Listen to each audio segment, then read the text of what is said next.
Morning students accountancy ਦੇ ਵਿੱਚ ਅਸੀਂ ਨਵਾਂ ਚੈਪਟਰ ਸਟਾਰਟ ਕੀਤਾ ਸੀ ਫਾਈਨੈਂਸ਼ੀਅਲ ਸਟੇਟਮੈਂਟ ਐਨਾਲਿਸਿਸ ਦਾ। ਇਹਦੇ ਵਿੱਚ ਮੈਂ ਤੁਹਾਨੂੰ ਫਾਈਨੈਂਸ਼ੀਅਲ ਸਟੇਟਮੈਂਟ ਐਨਾਲਿਸਿਸ ਕੀ ਹੁੰਦਾ ਆ ਤੇ ਕਿਉਂ ਇਹਦੀ ਜ਼ਰੂਰਤ ਆ ਤੇ ਕੀ ਇਹਦੀ ਇੰਪੋਰਟੈਂਸ ਆ ਇਹ ਮੈਂ ਕਰਵਾਈ ਸੀ। ਇਸ ਦੇ ਨਾਲ ਨਾਲ ਮੈਂ ਤੁਹਾਨੂੰ ਇਹ ਵੀ ਦੱਸਿਆ ਸੀਗਾ ਕਿ ਕਿਹੜੀਆਂ ਟੈਕਨੀਕਸ ਨੇ ਜਿਹੜੀਆਂ ਕਿ ਫਾਈਨੈਂਸ਼ੀਅਲ ਸਟੇਟਮੈਂਟ ਐਨਾਲਿਸਿਸ ਦੇ ਵਿੱਚ ਯੂਜ਼ ਕੀਤੀਆਂ ਜਾਂਦੀਆਂ ਆ। स्टूडेंट्स ਅਸੀਂ इस चैप्टर 'ਚ सिर्फ 3 ਟੈਕਨੀਕਸ ਹੀ ਡਿਸਕਸ ਕਰਨੀਆਂ ਆ। ਸਭ ਤੋਂ ਪਹਿਲੀ ਟੈਕਨੀਕ ਜਿਹੜੀ ਹੈਗੀ ਆ ਉਹ ਸਾਡੀ ਹੈਗੀ ਆ ਕੰਪੈਰੀਟਿਵ ਸਟੇਟਮੈਂਟਸ ਦੀ। ਕੰਪੈਰੀਟਿਵ ਸਟੇਟਮੈਂਟ ਕੀ ਆ? Comparative financial statement financial analysis ਦਾ ਹੀ ਇੱਕ ਟੂਲ ਆ ਜਿਹਨੂੰ ਕਿ ਅਸੀਂ ਯੂਜ਼ ਕਰਦੇ ਆ ਕੰਪਨੀ ਦੀ ਫਾਈਨੈਂਸ਼ੀਅਲ ਪੋਜੀਸ਼ਨ ਦੇ ਵਿੱਚ ਜੋ ਚੇਂਜ ਆਇਆ ਆ ਉਹਦਾ ਮੈਗਨੀਟਿਊਡ मतलब ਕਿੰਨਾ ਚੇਂਜ ਆਇਆ ਆ ਤੇ ਉਹਦੀ ਡਾਇਰੈਕਸ਼ਨ ਦੋਨਾਂ ਨੂੰ ਕੈਲਕੂਲੇਟ ਕਰਨ ਲਈ। ਡਾਇਰੈਕਸ਼ਨ ਦਾ ਮਤਲਬ ਆ ਕਿ ਉਹ ਚੇਂਜ ਪੋਜ਼ਿਟਿਵ ਆ ਜਾਂ ਕੀ ਉਹ ਚੇਂਜ ਨੈਗੇਟਿਵ ਆ। ਸੋ ਕੰਪੈਰੀਟਿਵ ਸਟੇਟਮੈਂਟਸ ਜਿਹੜੀਆਂ ਪ੍ਰਪੇਅਰ ਕੀਤੀਆਂ ਜਾਂਦੀਆਂ ਆ ਉਹ ਇਸ ਬੇਸਿਸ ਤੇ ਪ੍ਰਪੇਅਰ ਕੀਤੀਆਂ ਜਾਂਦੀਆਂ ਆ ਕਿ ਸਟੇਟਮੈਂਟਸ ਜਿਹੜੀਆਂ ਹੈਗੀਆਂ ਅਗਰ ਅਸੀਂ ਮੋਰ ਦੈਨ 1 ਈਅਰ ਕਵਰ ਕਰਦੇ ਆ ਸਟੇਟਮੈਂਟਸ ਦੇ ਵਿੱਚ ਤਾਂ ਉਹ ਜ਼ਿਆਦਾ ਮੀਨਿੰਗਫੁਲ ਹੋ ਜਾਂਦੀਆਂ ਆ, ਬਲਕਿ ਅਗਰ ਅਸੀਂ ਸਿਰਫ ਇੱਕ ਹੀ ਸਾਲ ਦੀ ਸਟੇਟਮੈਂਟ ਬਣਾਉਂਦੇ ਆ ਉਹਦੇ ਨਾਲੋਂ। ਸੋ ਜਿਹੜੀਆਂ ਸਾਡੀਆਂ ਕੰਪੈਰੀਟਿਵ ਫਾਈਨੈਂਸ਼ੀਅਲ ਸਟੇਟਮੈਂਟਸ ਆ ਉਹਦੇ ਵਿੱਚ ਅਸੀਂ ਕੰਪਨੀ ਦੀ ਫਾਈਨੈਂਸ਼ੀਅਲ ਪੋਜੀਸ਼ਨ ਨੂੰ ਡਿਫਰੈਂਟ ਟਾਈਮ ਪੀਰੀਅਡ ਤੇ ਕੈਲਕੂਲੇਟ ਕਰਦੇ ਆ। ਲਾਈਕ ਪ੍ਰੀਵੀਅਸ ਈਅਰ ਕੀ ਪੋਜੀਸ਼ਨ ਸੀ, ਕਰੰਟ ਈਅਰ ਦੇ ਵਿੱਚ ਕੀ ਪੋਜੀਸ਼ਨ ਆ, ਉਹਦੇ ਵਿੱਚ ਅਸੀਂ ਚੇਂਜਸ ਨੂੰ ਕੈਲਕੂਲੇਟ ਕਰਦੇ ਆ ਵੀ ਕੀ ਚੇਂਜ ਆਇਆ, ਔਰ ਇਹ ਵੀ ਕੈਲਕੂਲੇਟ ਕਰਦੇ ਆ ਕਿ ਉਹ ਚੇਂਜ ਪੋਜ਼ਿਟਿਵ ਆ, ਫੇਵਰੇਬਲ ਆ ਜਾਂ ਅਨਫੇਵਰੇਬਲ ਆ। ਸੋ अगर असी प्रैक्टिकल पॉइंट ऑफ व्यू तो देखिए तो सिर्फ 2 ही फाइनैंशियल स्टेटमेंट्स असी तैयार करते हैं जिहदे विच बैलेंस शीट आ ते इनकम स्टेटमेंट आ। सो इन्हां दोनों स्टेटमेंट्स नूं ही असी कंपैरेटिव फॉर्म दे विच भी तैयार करना आ। ਇਹਦਾ ਮਤਲਬ ਕੀ ਆ ਕਿ ਜਿਹੜੀਆਂ ਤੁਸੀਂ ਕੰਪੈਰੀਟਿਵ ਸਟੇਟਮੈਂਟਸ ਬਣਾਉਣੀਆਂ ਆ ਉਹਦੇ ਵਿੱਚ ਤੁਸੀਂ 2 ਸਟੇਟਮੈਂਟਸ ਬਣਾਉਣੀਆਂ ਆ। ਇੱਕ ਕੰਪੈਰੀਟਿਵ ਇਨਕਮ ਸਟੇਟਮੈਂਟ ਆ ਤੇ ਦੂਸਰੀ ਕੰਪੈਰੀਟਿਵ ਬੈਲੈਂਸ ਸ਼ੀਟ ਆ। ਹੁਣ ਜਿਹੜੀਆਂ ਤੁਹਾਡੀਆਂ ਕੰਪੈਰੀਟਿਵ ਸਟੇਟਮੈਂਟਸ ਹੋਣਗੀਆਂ ਉਹ ਕੀ ਸ਼ੋ ਕਰਨਗੀਆਂ? ਇੱਕ ਤਾਂ ਅਬਸੋਲੂਟ ਫਿਗਰਸ ਸ਼ੋ ਕਰਨਗੀਆਂ ਪ੍ਰੀਵੀਅਸ ਈਅਰ ਦੀਆਂ ਐਂਡ ਕਰੰਟ ਈਅਰ ਦੀਆਂ। ਸੈਕਿੰਡ ਉਹਦੇ ਵਿੱਚ ਕੀ ਚੇਂਜ ਆਇਆ, ਇਨਕਰੀਜ਼ ਜਾਂ ਡਿਕਰੀਜ਼ ਸ਼ੋ ਕਰਨਗੀਆਂ। ਥਰਡ ਉਸ ਚੇਂਜ ਨੂੰ ਪਰਸੈਂਟੇਜ ਦੀ ਫਾਰਮ ਦੇ ਵਿੱਚ ਵੀ ਸ਼ੋ ਕਰਨਗੀਆਂ। ਸੋ ਕੰਪੈਰੀਟਿਵ ਸਟੇਟਮੈਂਟ ਦੇ ਵਿੱਚ ਸਭ ਤੋਂ ਪਹਿਲਾਂ ਜਿਹੜੀ ਅਸੀਂ ਲਰਨ ਕਰਨੀ ਆ ਬਣਾਣੀ ਉਹ ਸਾਡੀ ਹੈਗੀ ਆ comparative balance sheet. Comparative balance sheet ਦੇ ਵਿੱਚ ਅਸੀਂ ਕਿਸੇ ਵੀ ਆਰਗੇਨਾਈਜੇਸ਼ਨ ਦੇ ਡਿਫਰੈਂਟ ਐਸੈਟਸ ਤੇ ਲਾਇਬਿਲਿਟੀਜ਼ ਤੇ ਕੈਪੀਟਲ ਨੂੰ 2 ਜਾਂ 2 ਤੋਂ ਜ਼ਿਆਦਾ ਟਾਈਮ ਪੀਰੀਅਡ ਦੇ ਵਿੱਚ ਸ਼ੋ ਕਰਨਾ ਆ ਤੇ ਉਹਨੂੰ ਅਸੀਂ ਕੰਪੇਅਰ ਕਰਨਾ ਆ। ਕੰਪੇਅਰ ਕਰਕੇ ਅਸੀਂ ਇਹ ਫਾਈਂਡ ਆਊਟ ਕਰਨਾ ਆ ਕਿ ਉਹਦੇ ਵਿੱਚ ਕੀ ਚੇਂਜਸ ਆਏ ਨੇ। ਤੁਹਾਡੇ ਫਿਕਸਡ ਐਸੈਟਸ ਜਿਹੜੇ ਨੇ ਉਹ ਪਿਛਲੇ ਸਾਲ ਦੀ ਬਜਾਏ ਇਸ ਸਾਲ ਕੀ ਵਧੇ ਆ ਜਾਂ ਘਟੇ ਆ। ਸੋ ਜੇ ਵਧੇ ਆ ਤਾਂ ਕਿੰਨੇ ਵਧੇ ਆ, ਜੇ ਘਟੇ ਆ ਤਾਂ ਕਿੰਨੇ ਘਟੇ ਆ। ਸੋ ਇਹ ਚੀਜ਼ਾਂ ਅਸੀਂ ਕੰਪੈਰੀਟਿਵ ਬੈਲੈਂਸ ਸ਼ੀਟ ਦੇ ਵਿੱਚ ਕੈਲਕੂਲੇਟ ਕਰਨੀਆਂ ਆ। ਕੰਪੈਰੀਟਿਵ ਬੈਲੈਂਸ ਸ਼ੀਟ ਐਨਾਲਿਸਿਸ ਨੂੰ ਫੋਲਕ ਨੇ ਡਿਫਾਈਨ ਕੀਤਾ ਆ ਕਿ comparative balance sheet analysis is the study of trend of the same item, group of items and computed items in 2 or more balance sheet of the same business enterprise on the different dates. So comparative balance sheet analysis ਕੀ ਆ ਕਿ study ਆ ਕਿਸੇ ਵੀ firm ਦੀ ਜੋ assets ਨੇ ਜਾਂ liabilities ਨੇ ਜਾਂ ਉਹਨਾਂ ਦਾ ਟੋਟਲ ਆ ਉਸ ਨੂੰ 2 ਜਾਂ 2 ਤੋਂ ਜ਼ਿਆਦਾ ਪੀਰੀਅਡ ਦੇ ਵਿੱਚ ਅਸੀਂ ਕੀ ਕਰਨਾ ਆ, ਕੰਪੇਅਰ ਕਰਨਾ ਆ। ਹੁਣ ਅਸੀਂ ਸਭ ਤੋਂ ਪਹਿਲਾਂ ਲਰਨ ਕਰਾਂਗੇ ਕਿ ਇਹਦਾ ਫਾਰਮੈਟ ਕਿੱਦਾਂ ਬਣਾਉਣਾ ਆ ਔਰ ਫਿਰ ਅਸੀਂ ਸਮ ਸੋਲਵ ਕਰਾਂਗੇ।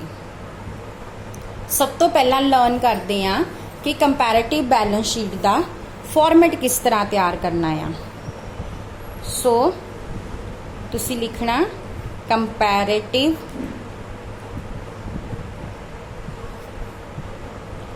balance sheet as at 31st March उस तो बाद तुसी previous year and current year दोनों इत्थे मैंशन कर देने आ।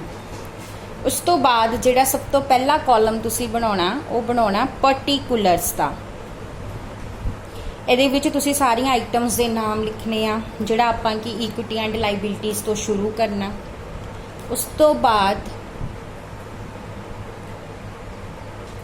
ਨੈਕਸਟ ਕਾਲਮ ਦੇ ਵਿੱਚ ਅਸੀਂ ਪ੍ਰੀਵੀਅਸ ਈਅਰ ਦੀਆਂ ਐਬਸੋਲੂਟ ਫਿਗਰਸ ਲਿਖਣੀਆਂ, ਪ੍ਰੀਵੀਅਸ ਈਅਰ ਦੀਆਂ। ਉਸ ਤੋਂ ਬਾਅਦ ਨੈਕਸਟ ਕਾਲਮ ਦੇ ਵਿੱਚ ਅਸੀਂ करंट ईयर दियां एब्सोल्यूट फिगर्स मैंशन करनियां आ। उस तो बाद असी कैलकुलेट करना आ absolute change. Change means increase और डिक्रीज। एंड नैक्सट असी कैलकुलेट करना आ परसेंटेज चेंज।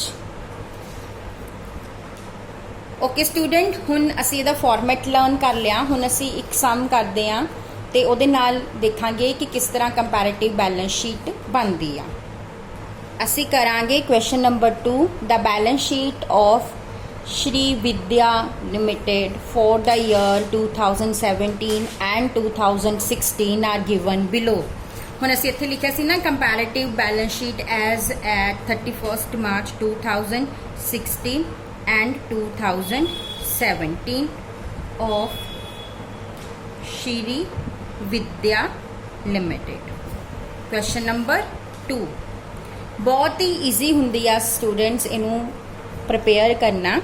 सब तो पहला तो जिस तरह ਤੁਹਾਡੀ बैलेंस शीट बनी हुई आ, ऑलरेडी बनी हुई आ, ਤੁਸੀਂ ਉਸੇ तरह ही ਉਹਨੂੰ ਨੋਟ ਕਰਦੇ ਜਾਣਾ।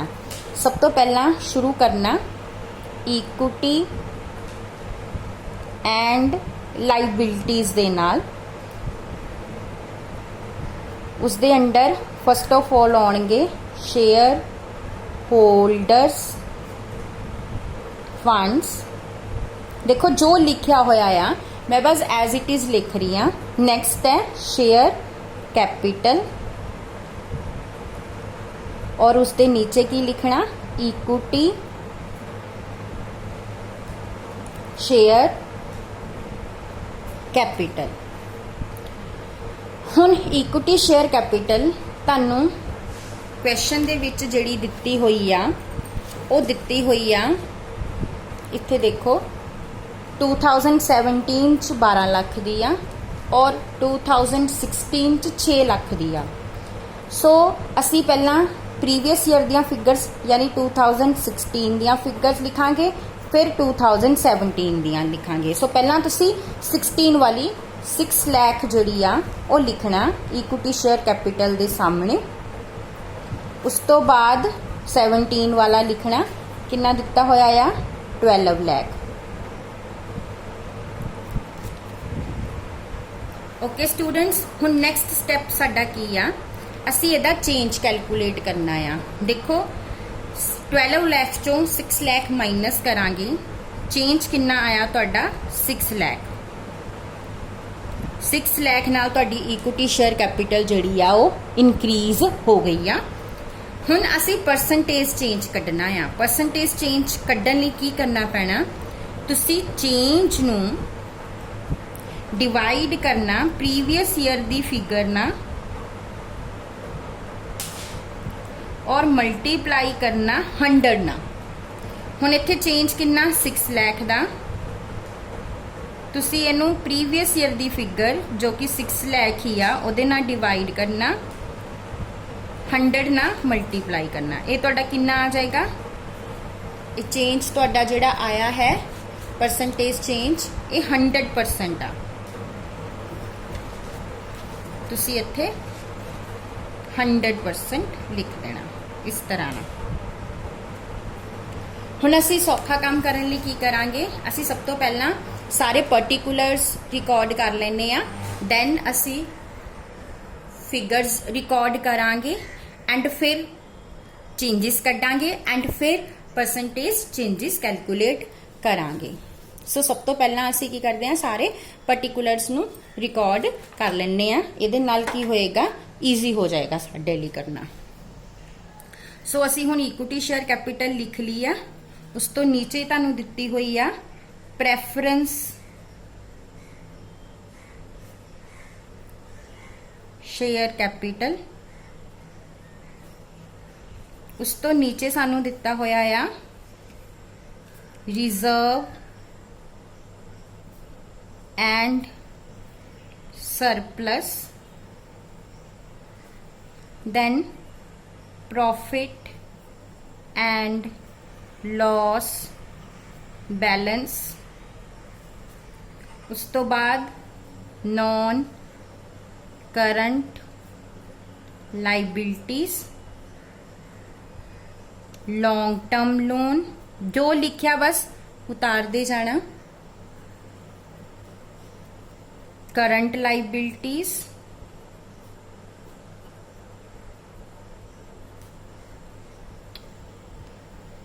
नीचे ट्रेड पेएबल्स,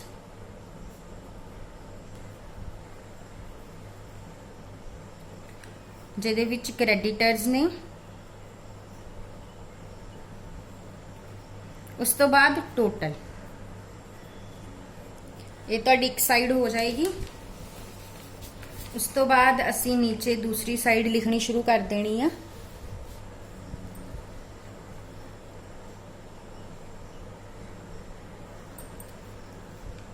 एसेट्स, एसेट्स दे विच सब तो पहला fixed assets, gross less depreciation,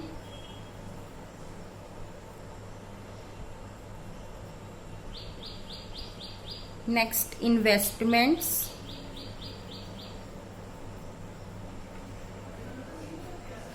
उस तो बाद करंट एसेट्स,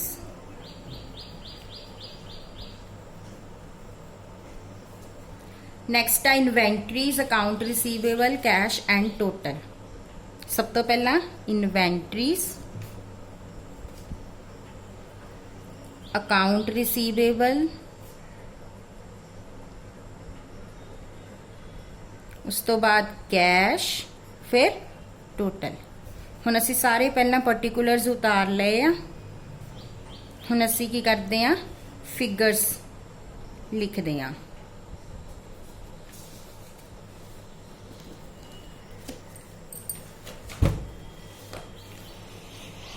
असी share capital equity share capital तो लिख ली सी 12 लाख ते 6 लाख दी। उस तो बाद तुहानू दित्ती हुई आ preference share capital 5 lakh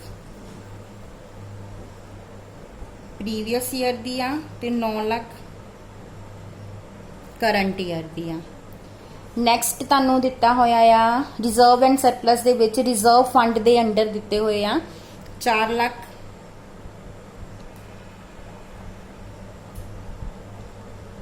previous year दा ते 5 लाख करंट ईयर दा।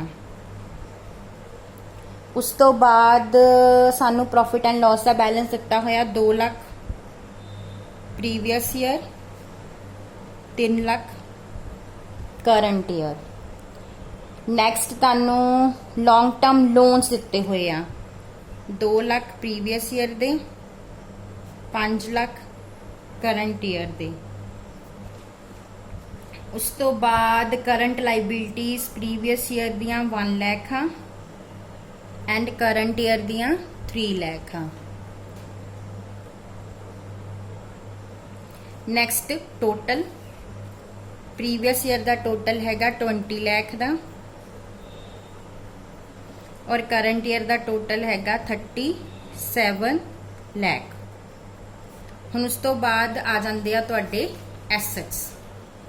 हुण एसेट्स दे विच तुहानू जिहड़े हैगे आ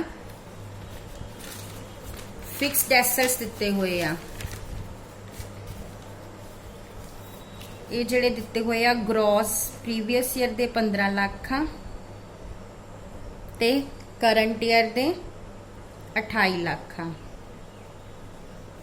उस तो बाद डेप्रीसीएशन नू नैगेटिव च शो करना। प्रीवियस ईयर दी 5 लाख आ, करंट ईयर दी 8 लाख आ। Next investment previous year 4 lakh आ, करंट ईयर 5 लाख आ। उस तो बाद इन्वेंटरी जिहड़ी आ प्रीवियस ईयर दी 4.5 लाख आ, करंट ईयर दी 6.5 लाख आ। उस तो बाद अकाउंट रिसीवेबल पिछले साल 1 लाख दे आ, करंट ईयर दे 4 लाख दे आ। नैक्सट तुहाडा कैश पिछले साल दा 50,000 आ, इस साल दा 1,50,000 आ। अगेन टोटल 20 लाख ते 37 लाख। हुण असी सारियां फिगर्स नोट कर लईआं। हुण असी की करना, हुण असी चेंजिस कैलकुलेट करने आ सारियां दे। हुण तुसी देखो पहले दा तां असी कट लिया सी। हुण इत्थे 9 लाख चों 5 लाख माइनस करांगे 4 लाख, 5 चों 4 माइनस किया 1 लाख, 3 चों 2 माइनस किया 1 लाख, 5 चों 2 माइनस किया 3 लाख, 3 चों 1 माइनस किया 2 लाख और टोटल दे विच आ जाना तुहाडा 17 लाख। अगर तुसी इदा टोटल करके देखो 6 4 10 11 1 12 3 15 2 17 लाख ही बनता है।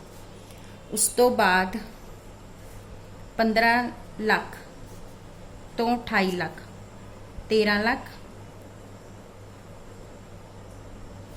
नैक्सट 5 लाख तो 8 लाख, इनू नैगेटिव च इदा शो कर देना 3 लाख। उस तो बाद 1 लाख 2 लाख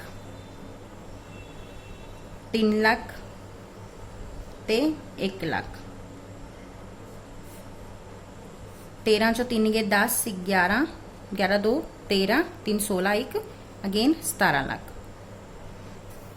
हुण असी कढ लिया चेंजिस कढ लिया। हुण परसेंटेज चेंजिस कढने आ। जिद्दां आपां की करना प्रीवियस ईयर दियां फिगर्स नाल डिवाइड करना। 4 lakh divide by 5 lakh multiply by 100, ये तुहाडा आ जाना 80%।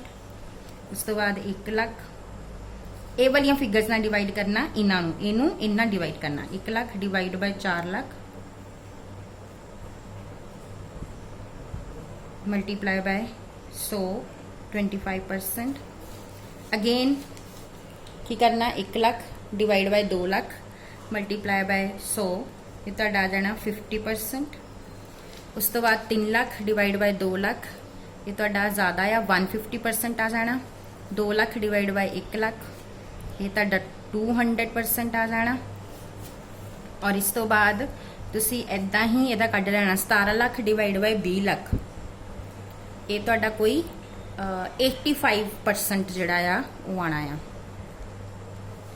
उस तो बाद 13 लाख डिवाइड बाय 15 लाख, ये तुहाडा जिहड़ा हैगा कैलकुलेट कर लईओ इत्थे। 13 lakh divide by 15 lakh multiply by 100,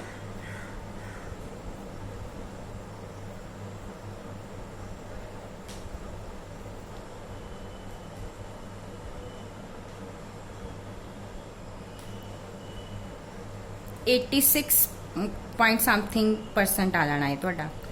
next 3 lakh बटा 5 लाख, ये तुहाडा 60% आ जाना। नैक्सट 25% आ जाना। फिर 2 लाख डिवाइड बाय 4.5 लाख, ये तुहाडा जिहड़ा हैगा आ 50% तो थोड़ा जिहा वध घट आएगा।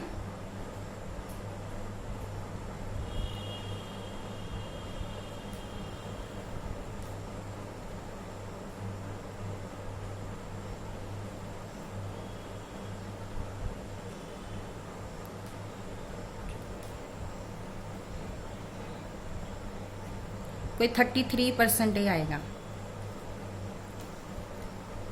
उस तो बाद 3 लाख डिवाइड बाय 1 लाख, ये तुहाडा 300% आएगा। 1 लाख डिवाइड बाय 50,000, ये तुहाडा 200% आएगा। और इत्थे अगेन तुहाडा ये 85% आएगा। सॉरी इत्थे थोड़ी जी मिस्टेक होगी, 33 की जगह 44% ये आएगा। ਸੋ ਇਸ ਤਰ੍ਹਾਂ ਨਾਲ ਤੁਸੀਂ ਸਾਰੀਆਂ ਪਰਸੈਂਟੇजेस ਜਿਹੜੀਆਂ ਹੈਗੀਆਂ ਕੈਲਕੂਲੇਟ ਕਰ ਲੈਣੀਆਂ। Thank you.